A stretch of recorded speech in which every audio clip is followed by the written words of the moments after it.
helped found the LPC. I'm amazed at the degree of consensus that's already emerging and the fantastic information sharing that has been happening at this event so far already.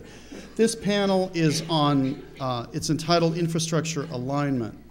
And the main purpose of this plenary session is to discuss interesting developments in library publishing infrastructure and potential ways of aligning such infrastructure. So our panelists today were chosen for their involvement in major exemplar projects where they can speak to infrastructure developments.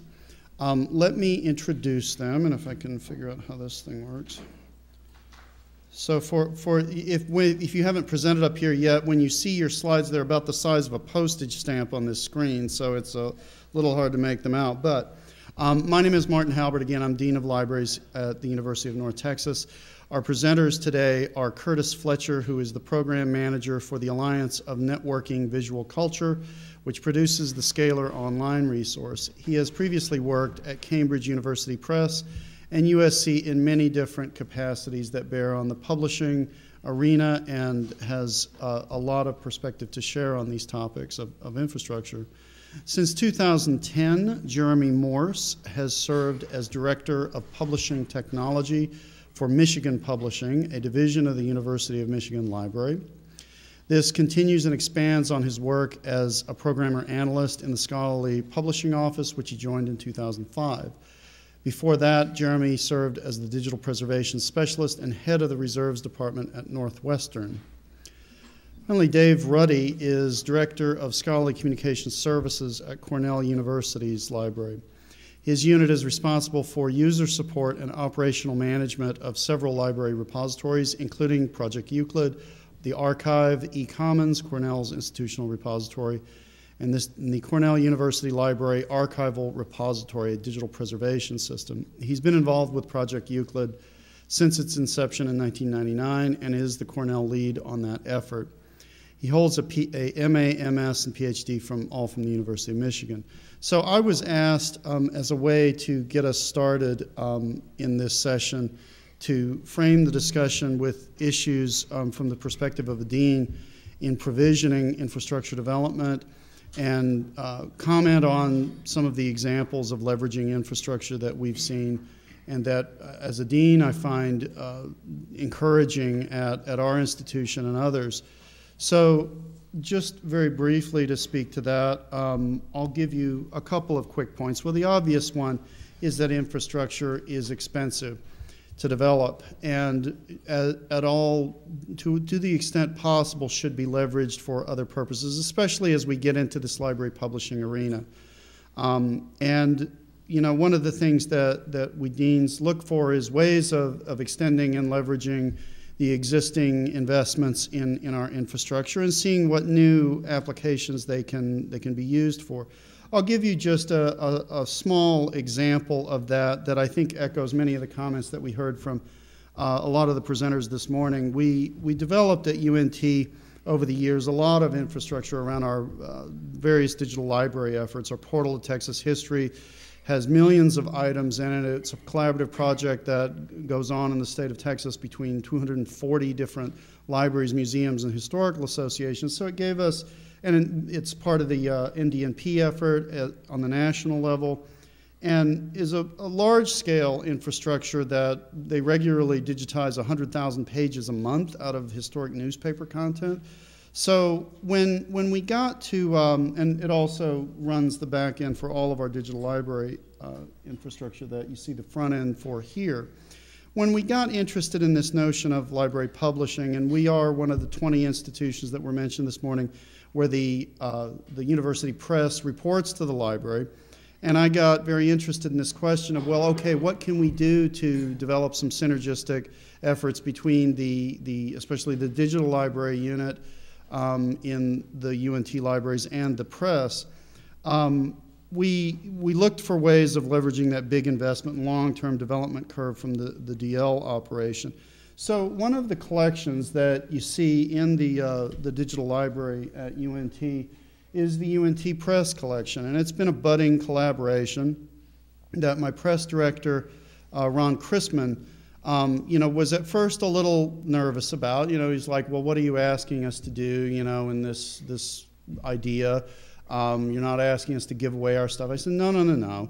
Let's just honestly look for any and all possible ways of collaborating between different units in the campus. And once he kind of got over that gun-shy moment of, what is he being asked for, then he got together with Mark Phillips, our head of our digital library division, and really did some very interesting experiments. And they started with taking items out of the back run of the press archive, the backlist, and the things that were no longer in print, and putting them up in the infrastructure. Well, as you can imagine, with it doing 100,000 pages a month, this was sort of noise, honestly, in that big workflow. And they were able to very quickly do 77 books that they mounted up in this new collection. And what really got Ron interested, suddenly sort of motivated to look at this as a possibility, was when the DL folks, at his request, developed this little small thing here, but that makes a big difference. And that's the get a copy service, buy a copy of this thing. So you click on that and you instantly get presented with a range of opportunities to buy a copy of that item out of the backlist. And Ron suddenly started seeing revenue generation out of these items that had been out of print for a very long time, and that quickly made a convert of him. And we now have mounted in very short order. This collaboration has only been going on about a year. We've mounted more than 250 items out of the not only the backlist, but the stuff that was still in print. Because what he was seeing is the stuff that had not sold in a while, because of the UNT Digital Libraries does a lot with discovery mechanisms in Google and other things. And suddenly, as also was mentioned this morning, there was a whole new mechanism for their materials that hadn't sold in a while to be discovered and become discoverable in a whole new way. So that quickly got their attention. They put up all these volumes. These are some examples, as well as journals that are published out of the UNT Press, like Theoria, and soon the Journal of Shankarian Studies. So I was very encouraged by that as someone who, deans are often very unhappy about when there are hard silos that arise in our organizations, and we like to see those leveraging of investments. And this was honestly no additional investment on the part of the digital library unit, and it's had already a significant impact in the press and shows a lot of promise for work to come. So with those are some framing thoughts. I think we have a stimulating panel of presenters here today that are going to tell us a bit about quite a significant range of different infrastructures that have been developed for library publishing initiatives. So with that, if I can figure out how to switch this thing over to the next presentation.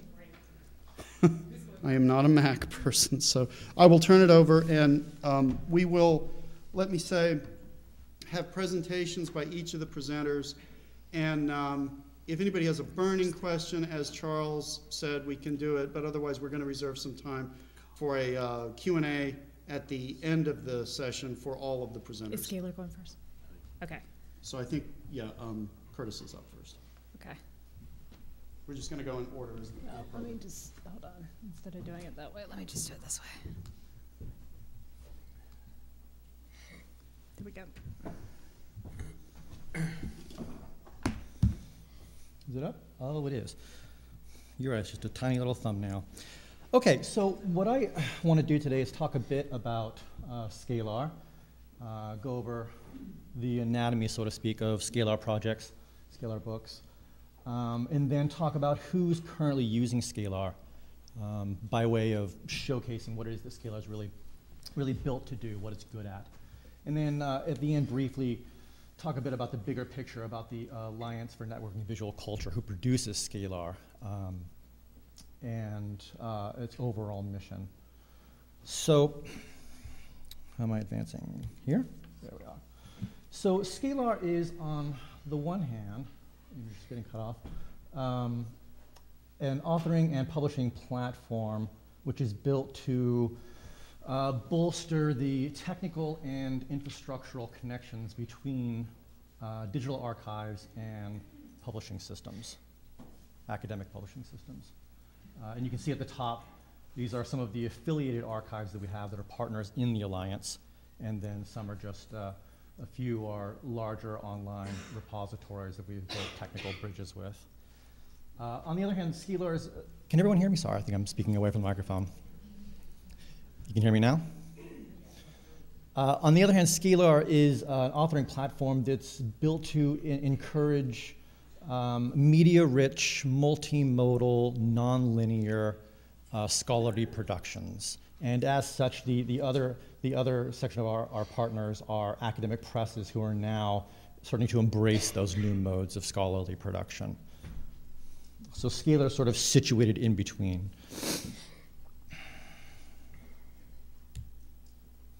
This is what Scalar looks like. These are the front pages of a couple of books. These authors have sort of taken advantage of the built-in templates.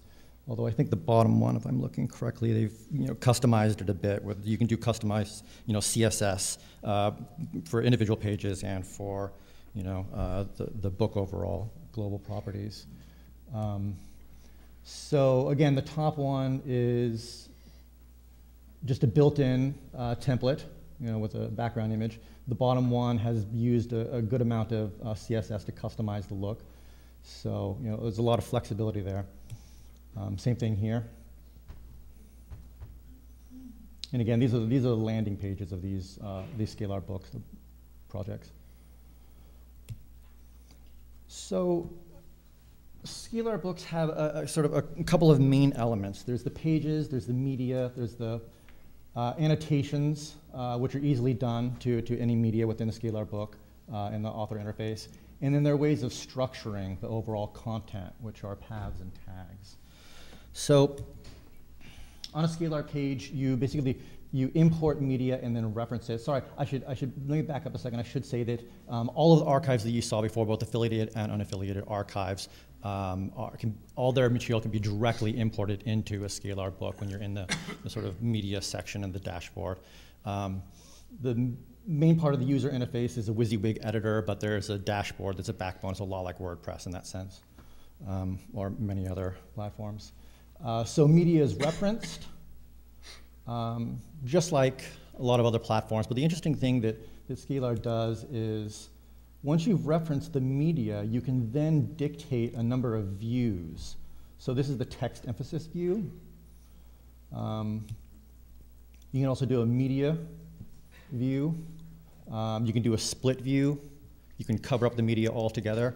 And you can set these as defaults for any individual pages.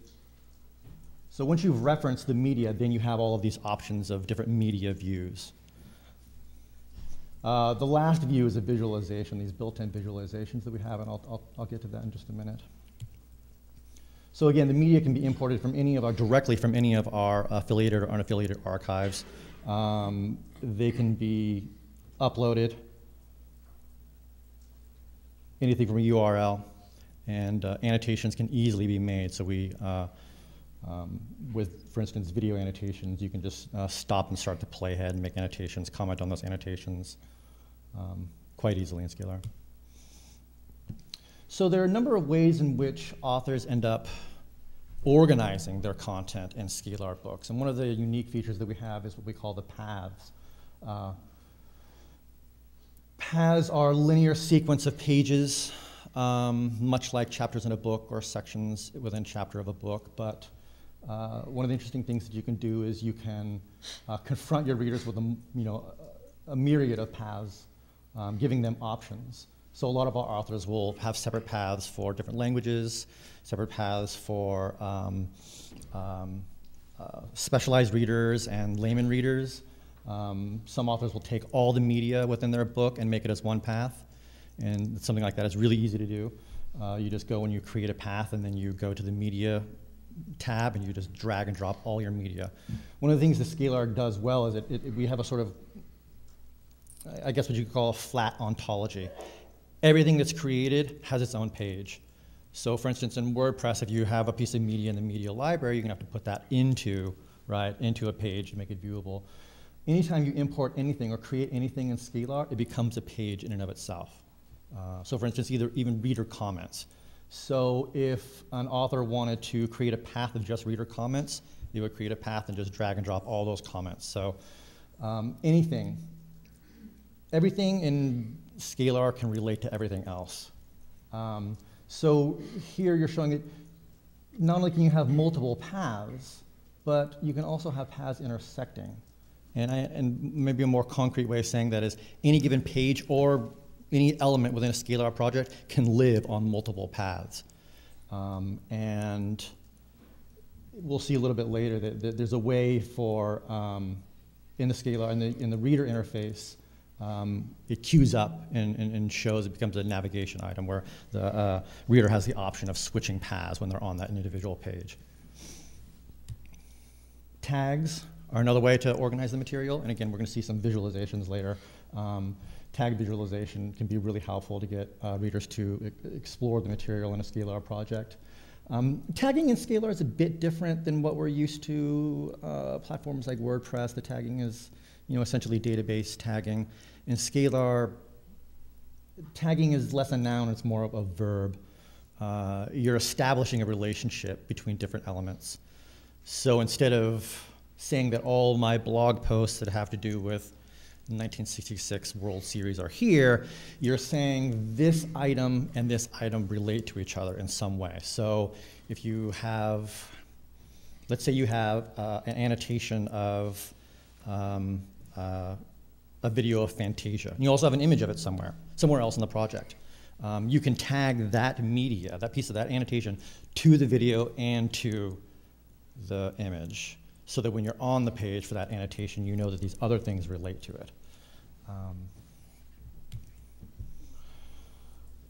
So here's sort of a depiction of that flat ontology, right? These things all equal each other.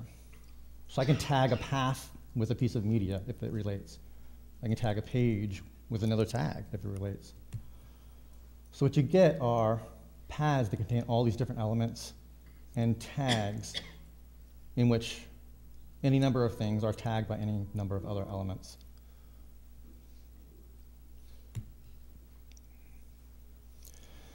The other unique feature are these built-in visualizations. And again, these are generated, right? The author doesn't have to do anything. So in this case, this is, I think, Mark Marino, a book on border codes.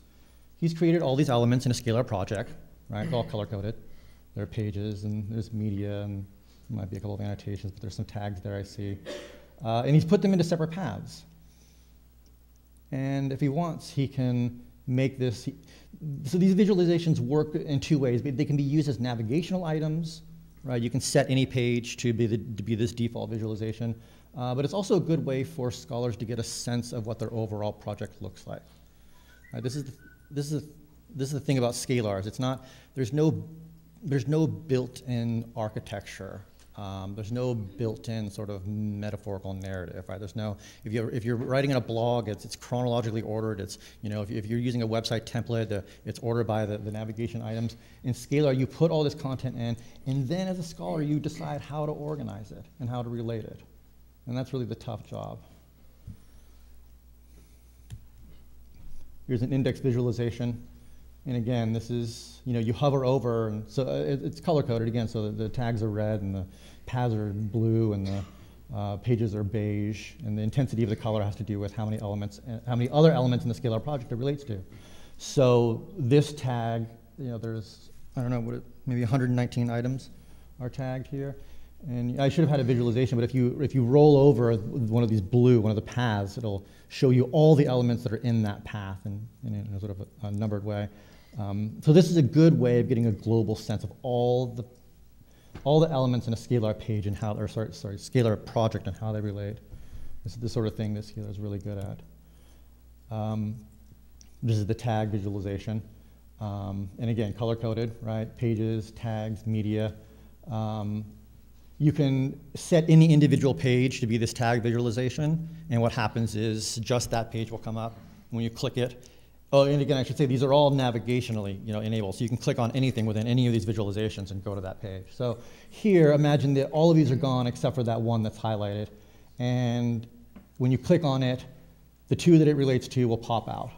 and then you can click on each one, and everything that it's related to will pop out. So it's a good non-hierarchical, non-linear way of getting your readers to explore your material. This is the radial visualization. Not a lot of people use it. It's a little sci-fi. It's a bit harder, I think, it doesn't show it here, but when you click on any one of these little blocks, it'll expand and show all the different things that relate to, in this case, that tag. Multiple authors. We have professors right now who have 50 students using, one book. And again, they've each established their own path, right? And then they end up using each other's material. So someone creates a page, someone creates a piece of media, someone creates an annotation of that piece of media. The other student working on the other path can import that in. Well, sorry, just drag it in. And then when the reader's on that page, they will be queued up and see that they're at a kind of crossroads, that they can explore that page within all these different contexts, within these different paths created by these different authors. Comments. I think this is the knotted line. And again, the comments live on the bottom of the page, but they also live as a page in and of itself, right, within the overall Scalar framework. Scalar is open source, can be found at GitHub, can be installed on anyone's server anywhere. So, what are people using Scalar for? Well, in sort of the most basic way that they're using it as a way to get material that you can't get into print formats, namely, media, moving media, into larger projects. So in this case, Matthew Delmont, with the help of the University of California Press, came out with a companion for his book. And so we get a lot of these. Another way people are using it is as a way to, again, ask the reader to explore material in a way which isn't necessarily dictated by the author. So this is Virginia Kuhn, her filmic text, and this is the main landing page where the reader's confronted with options. In this case, she's decided to divide it up between scholarly material that relates to a subject and pedagogical material that relates to a subject.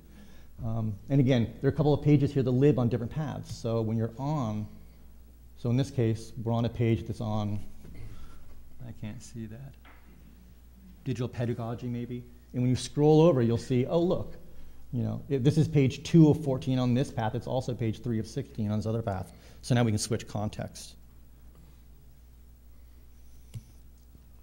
This is the tag visualization. This is a College Art Association, I think, came out with a book on the publication of Art Bulletin, if I remember correctly. And so they've tagged all the material. They've tagged it by year. They've tagged it by theme. And this is how all that material relates.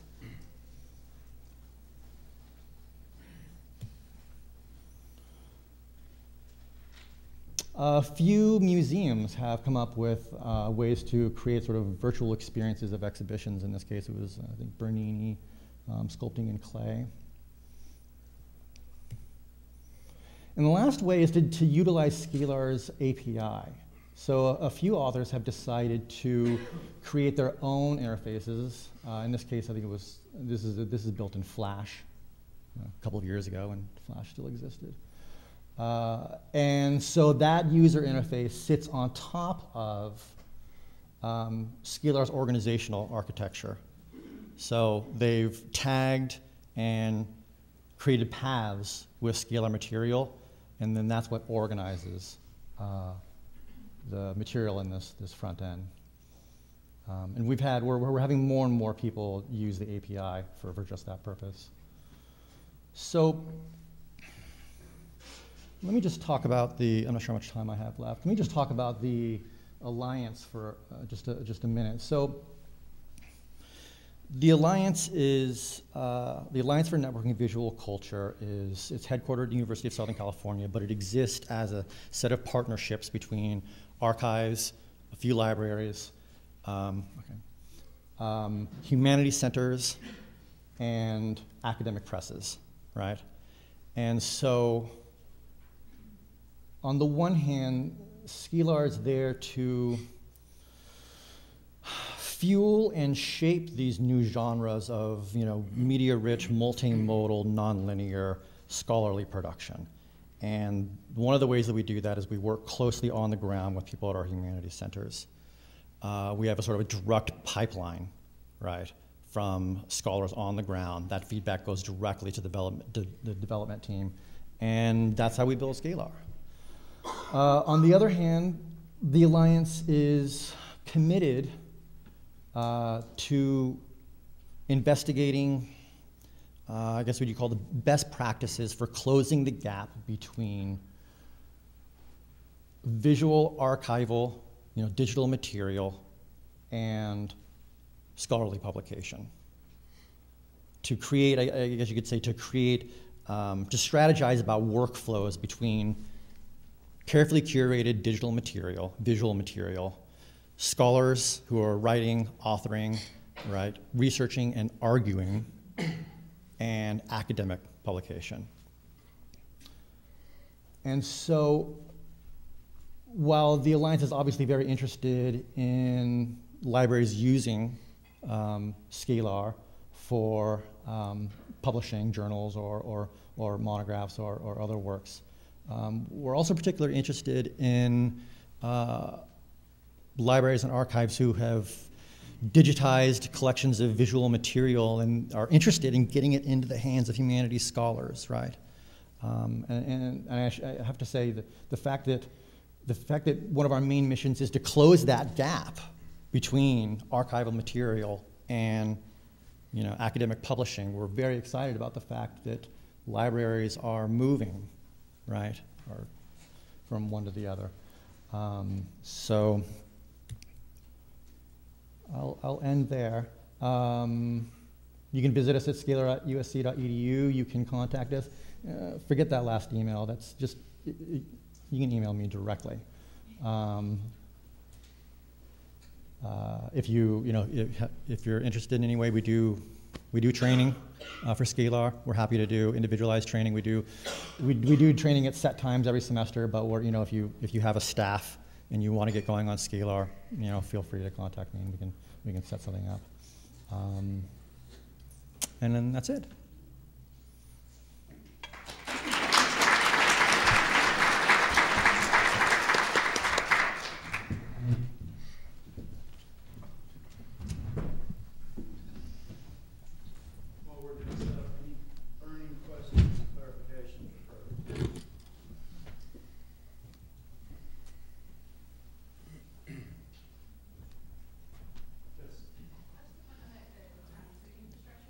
To be a way to get this flipped so that this is larger. I know there's a way to do it. It's fine. I don't need to read it. Yeah, it's all right. It's okay.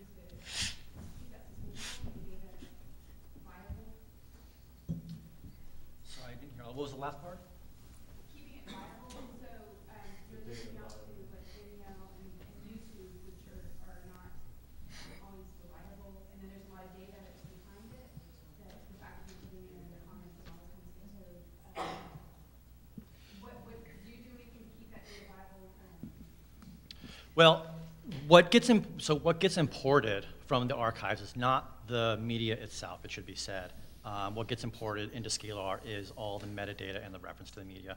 So we do encourage our authors, or we warn our authors about YouTube, who occasionally by fiat just change the parameters, and suddenly the URL that you were referencing will disappear or change. The metadata, if it's updated, won't change. It'll stay in Scalar. So basically, we encourage our users to make sure that whatever URL they're using is going to be stable. Obviously, it's an issue because these are, we want publishers to move into this realm, and publishers are very worried about sustainability, are very worried about reliability, because buying a book and putting it on a shelf is not the same thing as publishing, right, or curating a publication which is not on their servers and references media that's also not on their servers. So it's an issue, and it's one of the ways of getting around it at this point is to just make sure that everything, the URLs you're using are stable, or hope that they're going to be stable. Is this a template, or are you hosting this material on a server, or is that what GitHub is doing? Well, we're hosting all of it except for the media that you reference. So you can upload media to our server, but we have a very tight limit because Scylla is not really meant to be a repository. So it's a 2 megabyte limit, which is very low, right? There are pictures on my phone which are bigger than 2 megabytes.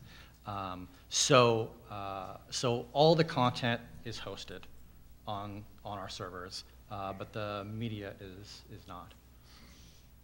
We'll have more time for questions after the rest of the presentations, but why don't we move on to the Chairman? Okay, thank you. First of all, I'd like to apologize to Curtis for all the times I've called it Scalar. It's a Midwestern in me coming out. So I'm here to talk about MPAC, a set of tools that we're developing at University of Michigan to build a publishing platform on top of HathiTrust. It's being developed by Michigan Publishing along with the Digital Library Production Service, which are the development team primarily behind HathiTrust technology. First, I want to give a little context, though, about the story of Michigan Publishing building on top of existing library infrastructures. So in the 90s, Michigan, along with many other places, were doing these sort of library collection reformatting projects, you know, scanning stuff and putting it online. These were all one-off silos of content, each its own web app, basically. And not only does that quickly become unscalable, but unmanageable just because the practice of both the encoding the text behind the scenes and doing the coding of the application kept evolving as we kept learning. So backporting your improvements to older versions became more and more costly. So we didn't want to do that anymore, so figuring out what all those things had in common, building a common platform to host all that, and then migrating most of that content into the new platform, which was DLXS, developed by Digital Library Production Service, as I mentioned before. So this was great. It was so great, we made the code open source so others could use it, and some did. But even though the code was free, there were still pretty great costs to running your own instance of DLXS. You had to have the infrastructure, you had to have the expertise to get it up and running. It was not turnkey by any means. But nonetheless, we had our own instance at Michigan. So when the Scholarly Publishing Office formed in 2001, with Maria Bond at the helm, she's here somewhere, we needed a platform for our experiments in library publishing. So we went with DLXS, did some repurposing of it.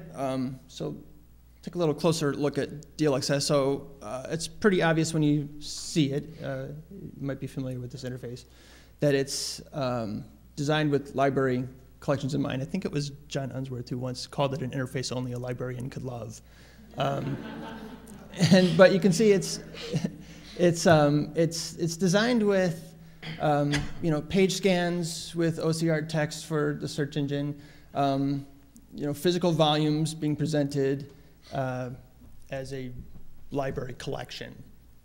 So we just pushed the software a little bit further to make it fully encoded text, article-based publishing, born digital publication, and gave the interface a facelift so it has a little bit more of a publisher-friendly view. So here's the Journal of Electronic Publishing. One journal that we happen to edit at Michigan is the only journal in our journals program. Our journals program headed by Rebecca Welzenbach, also in our audience. But normally our arrangement is to partner with the journal editor. We do their production, we productionalize our manuscript once they've given it to us and it's gone through all the editorial. and we do the digital distribution in our DLXS instance. And this is all pretty good. It's showing its age. You know, it's 13 years old in our use. All the components are very tightly coupled, so you can't use just the search and do a different display very easily at all. We're obviously concerned with preservation. This does kind of a preservation light, where the content is, it doesn't need to be exported from the system. It's already sort of separate outside of the platform, but it's really just sitting on a file system that we try to take care of in a nice way, but it's not very rigorous in terms of presentation or preservation. So we started thinking about, well, what's our next step of evolution going to be for our publishing platform? And along comes HathiTrust, developed at University of Michigan, and so we see opportunity here. So it's sort of history repeating. Once again, like early DLXS, it's reformatted library collections, page scans, OCR, but with ironclad preservation. It's track certified trusted repository, one of only 4 such repositories in the world. It not only has like very strong requirements for content normalization to be in a preservable state before it can even be ingested, but then both the content and the access mechanisms are redundant across geographically dispersed locations, at present Michigan and Indiana. It's also going to be part of the Deepen network, so we're even further building redundancy into the availability of the content. So, HathiTrust is all about preservation. It's all about keeping content as open as legally possible, which is not always so open, and available forever. That's basically the core principles of HathiTrust. We like those principles, so we want to build on top of those. So here we are back to MPAC. So what is MPAC? MPAC is a modular platform, so try to pull the pieces apart better so you can just use the parts that are useful to your workflow. If you have a better tool, you should be able to use that instead, right? It is, however, tightly coupled with the HathiTrust repository, and this is sort of a core design principle of the system. It's the core design principle. I had to design everything around this principle, and that is that access must be through the preservation copy. Meaning you can't just publish in your own place and then deposit a copy into some archive somewhere, because our stance is that over time, inevitably, the resources to do that archiving won't be maintained, and the 2 versions will fall out of sync. As the access copy gets refreshed, renewed, updated, whatever, that the access copy or the preservation copy will wither or become outdated. So access will always be through the preservation copy. That's sort of the principle here. We're designing this for open access journals. Open access is again, a core principle. Journals is just the first problem we're going to solve. Monographs and other types we'll have to deal with in future iterations. And it's meant to be, if not a built-in end-to-end system, something that you could make part of an end-to-end system. And if we are successful, we think eventually an end-to-end environment that uses MPAC would exist. So we're working towards that. So here's an overview diagram of the environment. So our rounded boxes here are things that actually exist, either in production or development, starting with the orange box, which is HathiTrust as you know it today, with some added functionality, which is being developed as we speak, unless they're taking a break, to not only serve up page images, but fully encoded JATS XML. So we're going with the JATS DTD journal archival tag set. Do I sometimes get that wrong? Which, if you don't know, is the NISO standardized version of the NLM DTD. So,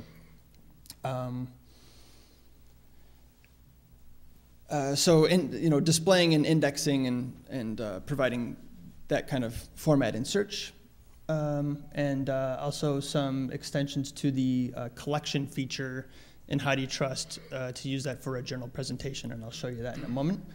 That blue box there is the prepper, which would be prepper because it helps you prepare your content. So because of HowDoYouTrust standards for preservation, the bar for ingest is actually quite high. We want to make tools to lower that bar considerably, and I'll talk about that in a minute. And then sort of the more amorphous part to the left of that is the green box, which would be your peer review or editorial workflow.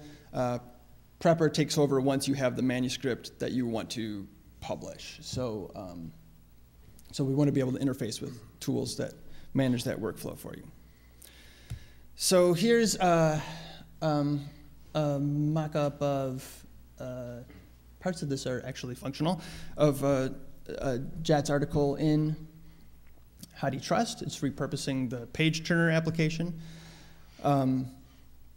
So instead of turning one page, now it's just a long scroll. It's using XSLT and CSS style sheets that are available on GitHub. So if you may want to make use of these to display your own Jats, you can, but you can also make your own improvements too. And that's great. And there's some branding here for the journal and ways to navigate to,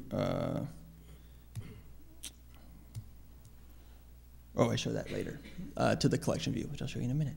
Okay, so, so because of the strict preservation standards, like I said, building a submission information package to submit to HowDoYouTrust can be a little difficult. You have to know METs. You not only have to know METs, you have to know our profile of METs and our encoding practices for the XML content of the article so that it renders correctly in our environment. So here's how Prepper helps you build that SIP. First, I'll just drill down into the SIP a little bit. It is using the Bagot standard. The METs is the wrapper that holds all the metadata. If you're not familiar with METs, the key part of it actually is the struct map, which describes the relationship between all these other parts, the Jats for the article, and then any kind of embedded media you might have, or supplemental material that would be available for download, but not necessarily displayed as part of the article. So you could build one of these yourselves. People do, but Prepper will help you do that. So how will it help you do that? Well, here's a screenshot of what we have in development so far. It's not very pretty, but that's not the part we're concentrating on at the moment. So the idea is that a journal enters in an agreement with HowDoYouTrust, asserting that they have the rights to publish their content, and also that HowDoYouTrust, when on ingest, can keep their content open forever. The journal would also enter in a relationship with Michigan Publishing, which would host and administer this Prepper instance. So once your journal's set up, you could come in here with your login, create volumes, create issues, and most importantly, upload your manuscript. Right now what we're supporting is docx to JATS conversion. So we have our own tool that we've been developing called Norm, because it normalizes your content. Basically what you do is you'd take a docx template that we'd provide, you'd use paragraph styles to identify the semantic elements of your manuscript, and then Norm can take over from there and render that into JATS. Here's where you would include metadata that might not be in the manuscript for various reasons, maybe because it just came through peer review and you don't want to include this stuff in the peer review copy. It extracts the media from the docx, gives you an opportunity here to upload higher resolution versions for preservation. We want those if you have them. Previews the rendering, so you can see this is exactly the rendering engine that HowDoYouTrust would use, so if it doesn't render correctly, you can re-upload your docx file. And pre-validates it and sends it off to METS, or to HowDoYouTrust for ingest. So it also would automatically add the article to a special permanent collection in HowDoYouTrust for the journal which would serve as the main presentation of the journal in HathiTrust. But it would also, the content, articles, and journal record would be discoverable through the catalog and through large-scale search. And then, if this wasn't the ultimate presentation in your eyes, you can always pull the content out of the data API. The entire package is here, so you could render it in some way that was more useful for you, or somebody could build a platform that did that. So the sexier publication view that HathiTrust might not be interested in supporting. So we are developing it based on our use cases, the workflows that we've been using with DLXS and have been developing over the past decade plus. But we are very much interested in opening it up to other parties once we, oh, look at that big number 1. I didn't mean to emphasize it quite so much. Once we've worked out the kinks of those workflows. So you know, we would start out just using it as a replacement for our own workflow, doing the production as we do it now. Like typically, like I said, the manuscript is handed off to us and we do the production, but as the tools get better and we get more confident that they're ready, we can open it up to the journals to do some of that production work themselves, get ourselves out of the way of the process, get faster turnaround time for them if they're interested in being that hands-on. And then past that, opening it up to journals that aren't necessarily Michigan publishing journals. That could take a few different forms. Ultimately, there could be separate hosted instances of Prepper elsewhere that you would administer yourselves. There'd have to be some kind of relationship set up. I think our Prepper would still have the privileged access to the HathiTrust backend, so there'd be some kind of things talking, nodes talking to nodes over a network, but we can visualize what that world might look like, I hope. So, and then beyond that, you know, like I alluded to earlier, support for the peer review and editorial workflow, particularly I think an OJS plugin that would help existing OJS publications. Depending on how much work you've done, they can live on, but when it gets ready to publish, HathiTrust ingests it, and you have your preservation solution kind of built into OJS. Any number of other interfaces like that are imaginable. And title management. I think this is an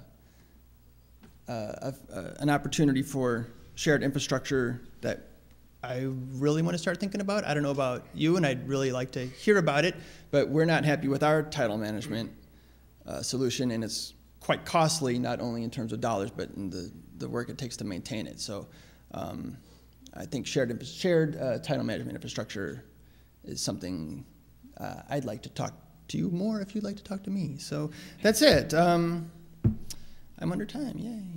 So any questions? Did I?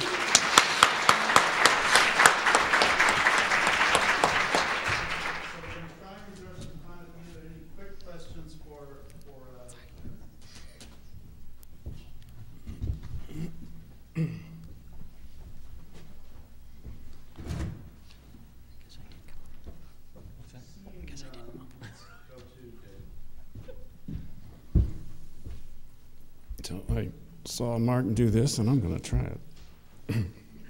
Now it's like a teleprompter now. Let's see, how am I going to do this? It's great to be here. Thank you very much. I was talking with Maria Bond actually earlier, and we were reminiscing about trying to put together sessions at DLF a decade ago, where it was hard to find speakers outside of a kind of what we call the usual suspects. So it's really rewarding to see so many people here and the level of interest and engagement in this topic. It's great. It's also great to be here. I'm from Kansas City. I don't know if you've ever met anyone from Kansas City. Yeah, so watch it with the Kansas City jokes. Not that I haven't heard them all.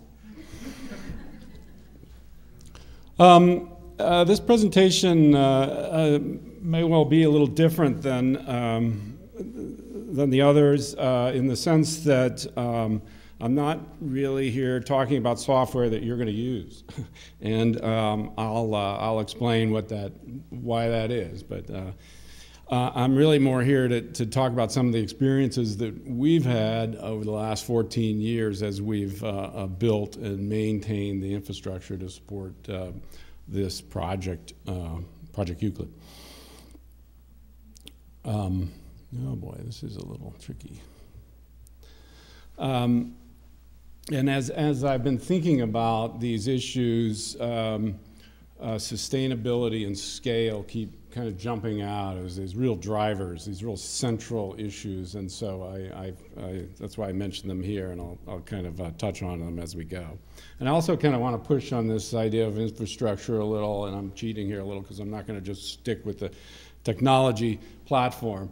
But I do tend to think of infrastructure a little more broadly in terms of a lot of things going on, well beyond just the platform. So intertwined sets of functions, services, even staffing pools and things like this. Okay, here. So just because none of this is going to make much sense if I don't give you a little bit of background, I want to tell you briefly about Project Euclid. It was a Mellon-funded project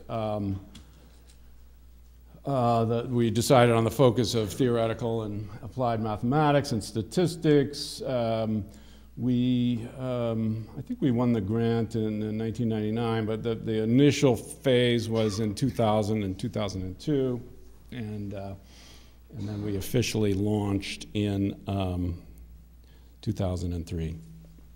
So what were we trying to do? What were our goals? And the first two, I think, are going to sound not unfamiliar for us today.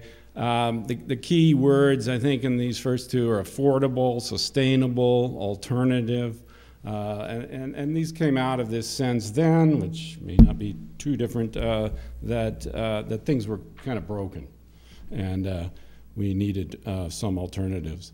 The third, oddly, was, now that does sound a little dated, but in 2000, as we began talking with some small publishers, several of them, really weren't sure why they needed to be online, and certainly that has changed. And then the return scholarship to scholars was the Rick Johnson at Spark war cry for this whole movement of trying to shake up scholarly publishing. I don't know, looking back, how many scholars really thought their literature had to be returned from somewhere. But librarians certainly understood what was going on. They understood the situation and the fundamental unsustainability of what was happening.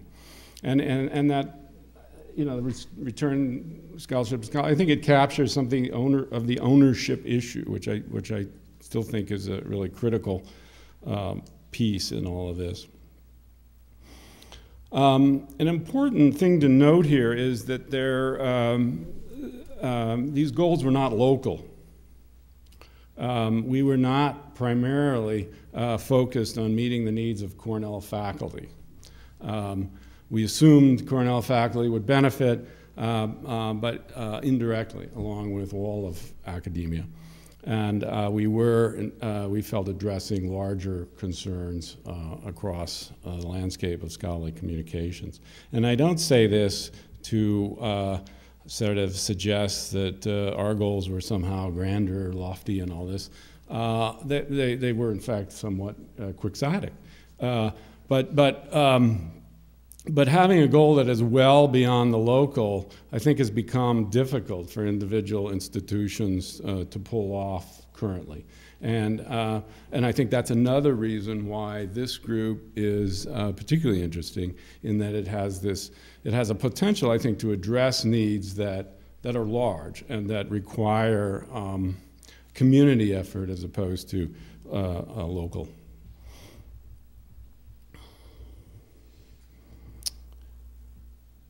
So we had a couple of requirements, though, that really drove a lot of what we were doing. And we had Mellon support for the first roughly 6 years of the project. But even when we first got the Mellon support, it was made very clear to us that this project had to be self-sustaining, that we had to support ourselves when the Mellon money ran out.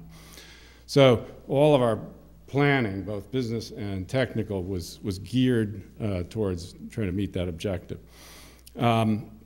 It meant that we needed to raise revenue. It meant that we weren't going to get subsidized, and so revenue was essential. The Euclid business model gets kind of complex, but we essentially have two sources of revenue. A publisher may pay us for hosting services, and then they continue to control the management of their subscriptions, and they just send us data that tells us who to turn access onto.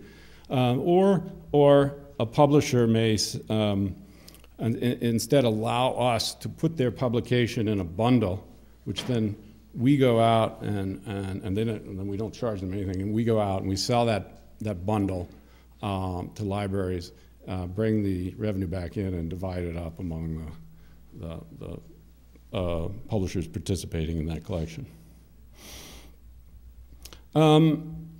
But assuming that prices are kept relatively low, and again, affordability, that was one of our big goals, this model really doesn't work unless there are a sufficient number of publishers and publications, right? So we needed to be able to scale up. We needed a lot. So in terms of technology, we needed a publishing platform that could handle multiple publications, and not just a few, but dozens and dozens, in multiple possible groupings with finely grained customization and very low marginal costs. That was the thing. So the cost of maintaining an additional publication in the system had to be significantly less than what we were charging for the service, or we wouldn't be able to survive. And the catch was, though, we couldn't charge much because, again, we were trying to keep everything affordable, but oddly, we learned that this domain of mathematics and statistics it's not known for its overpriced journals. I mean, I remember one that was charging a subscription price, annual subscription price of $68. So they were small operations. Many journals, many of them very reputable, but not all. We're not talking about a domain that's where there's a substantial amount of money flowing around. And then likewise, we were charging for hosting, so we really needed to, we found ourselves competing actually with other hosting options that any publisher would have. So technologically, what did we do? We essentially took a system that was originally developed in the computer science department at Cornell. It had been used in the libraries a little bit in the late 90s. We modified it pretty seriously and christened it the Digital Publishing System, or DPUBS. And then there was an additional project that I'm going to talk a little bit about. So essentially, we developed an in-house system, and I could say, oh well, all those benefits of developing things in-house, the flexibility and the total control, and you're never dependent on a vendor. But to be honest, there weren't a lot of options in 2000 for doing what we did. So we looked around, but there weren't many open source options. There were some vendors, but we were in no position to be able to afford them. The basic architecture of the adopted system was a distributed service model, which has served us pretty well. This approach isolated functionality into distinct modules or services and had these really clear APIs in and out of each one. It's made for a very modular system and made future developments and add-ons pretty easy. This is an old chart I pulled out of a presentation, and I don't deal much with the system, design and stuff anymore. So I'm not sure I could even tell you what all those arrows were. But the idea that there were these distinct, sort of cleanly distinct set of services. So we launched Project Euclid in 2003, and this is what it looked like, more or less. Had about 8 titles live, with 4 more in the works, and I guess that's appropriately sort of pixelated there. Yeah, that was in 2003. So, 11 years later, and a couple of facelifts behind us, this is where we are today. We have about 80 publications. Most of those are journals. We have 8 monograph series and a growing collection of books and conference proceedings. We receive current content from about 37 publishers from 13 countries. We've helped many of the publishers digitize back content so that they can get, take their journal back to volume 1. So we have a lot of historical material, the oldest from 1891. We've covered our costs since 2006, including a return to the Library of Overheads. And we have about a little over 1.7 million pages now, and approximately 70% of that's open. Which was not something that we really planned or conceived of, but we had a lot of, we knew there would be a fair share of open material in this content for various reasons, either open access journals or open access windows, which are, for odd historical reasons, was something that took off in the math world and became kind of a convention. So publishers seem to be very open to this. And that collection that we sell, we also have an open access window, so everything older than 5 years is open. So if you take all those together, 70% of the content in Euclid is open, and the rest is subscription. So I think, it feels to me that we've been reasonably successful at finding a model where the revenue that we can generate from some gated content can support access to a substantial amount of content.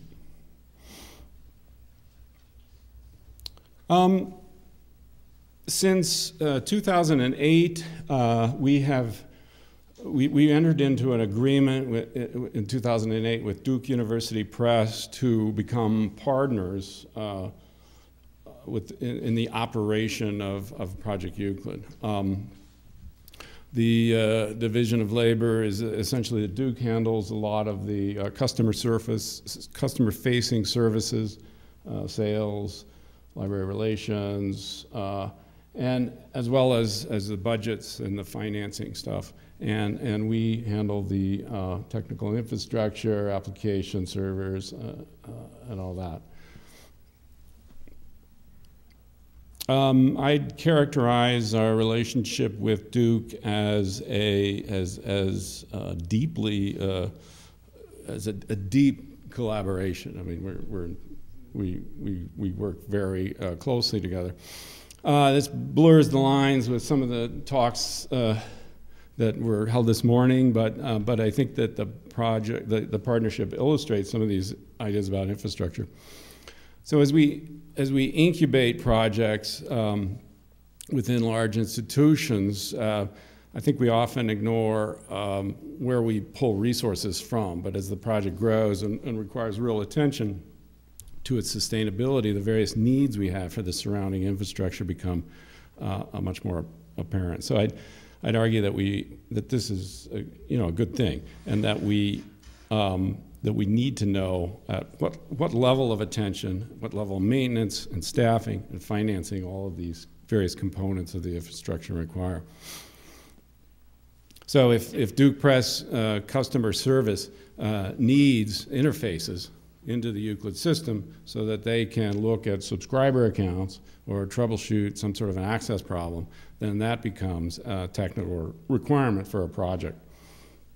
And likewise, if we're doing some design work and I need a designer from somewhere else in the library, I can't just go tap on somebody's shoulder and say, hey, you got any spare time? It's got to be negotiated with that unit, and we have to pay for that time and line it up. It's been a very advantageous partnership, bringing together the complementary strengths and skills that have been necessary for our success. That said, as you can imagine, there's plenty of challenges. So we're talking about not only a cross-organizational collaboration, where you have different cultures, different measures of success, and it's come out, I think, several times in the discussions today about those differences. But we've got a cross-institutional challenge here, and so there's the distance, and then there's the competing brands, which are pretty serious. Duke, Cornell, it's you don't want to get in the middle of that. So. Yeah, we joke that this has probably worked because Cornell's basketball team is really not up to snuff.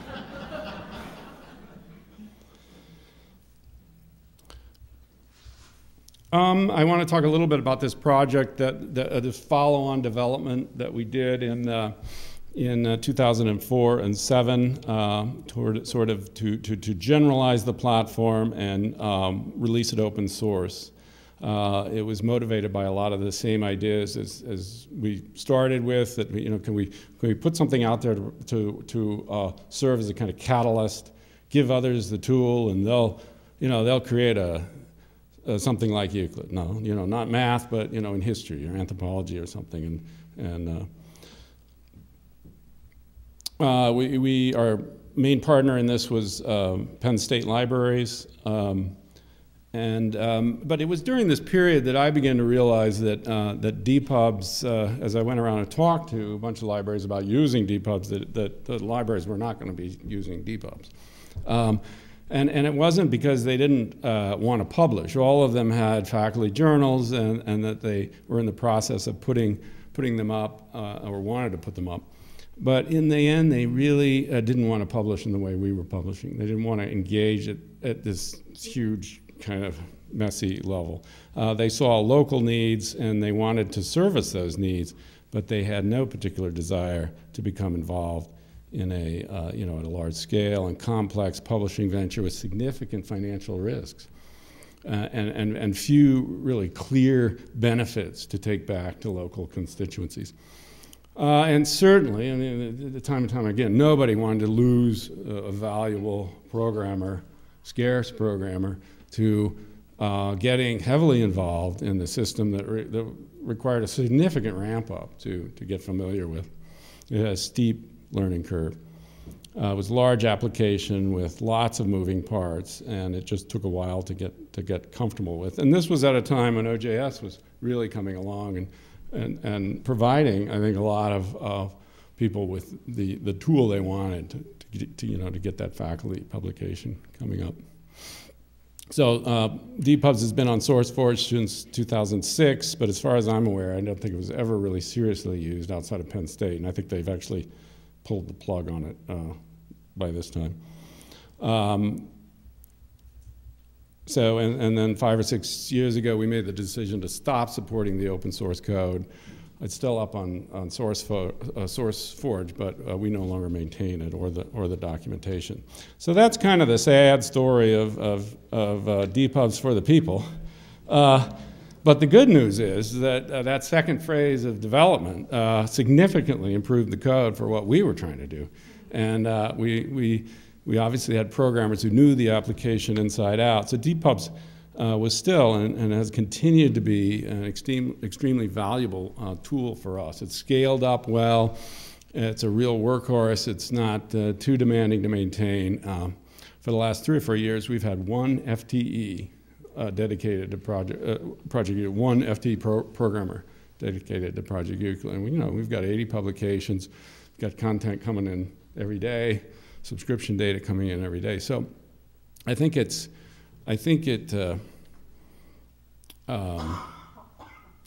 proven to be what we want, something that would scale up but keep our costs relatively low. In January, we just launched a redesigned Euclid website with a lot of new features, and that technology component, I think, of that whole exercise, which took over a year, the technology component was really the least of our headaches. I mean, we were able to get the stuff in pretty quickly. So I think I had some other stuff, and people have asked about whether we do other things besides Euclid, and we have some publications that we put up in the middle part of the last decade, but we don't really, we have not pursued that kind of thing yet. And the interesting question, I guess, for this group is that the large project is in some ways for us easier to sustain and maintain because we've got the funding in place, we've got the operation in place, the people in place. In my unit, it's really hard now to handle the faculty member that walks in the door and says, hey, I got a journal, would you help me put it up? It's, whoa, where am I going to get somebody to do this and that? And so, it's the unpredictability of those small kind of ad hoc projects, which has made them really, really hard for us to kind of figure out how to structure things so that we could support that need. So I'll leave it at there. Thank you.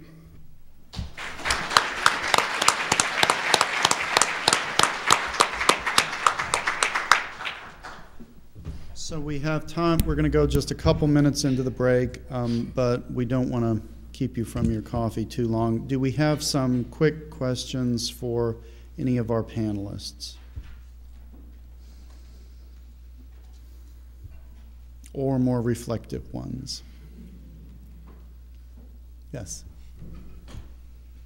Catherine Skinner, Educopian. I'm going to make a really obnoxious statement and hope that I get away with it. But as I was sitting here listening, one of the things that occurred to me, particularly during the first 2 presentations, is that I could picture, and this is putting words into your mouth, and I know they may not really be your words, but I could picture that Jeremy was probably looking at Scalar and going, oh my God, those crazy damn scholars. And that more than likely, from the Scalar position, you look at what HathiTrust is doing and go, oh my God, those damn librarians. Because there's such a, the juxtaposition of those two side by side, and again, I'm putting words into your mouth, it's not fair, but the juxtaposition of those two side by side point to the incongruities in the types of infrastructures that we're building right now, depending on which vantage point we seem to be coming from. And I wondered if you could respond a little bit to that intentional provocation.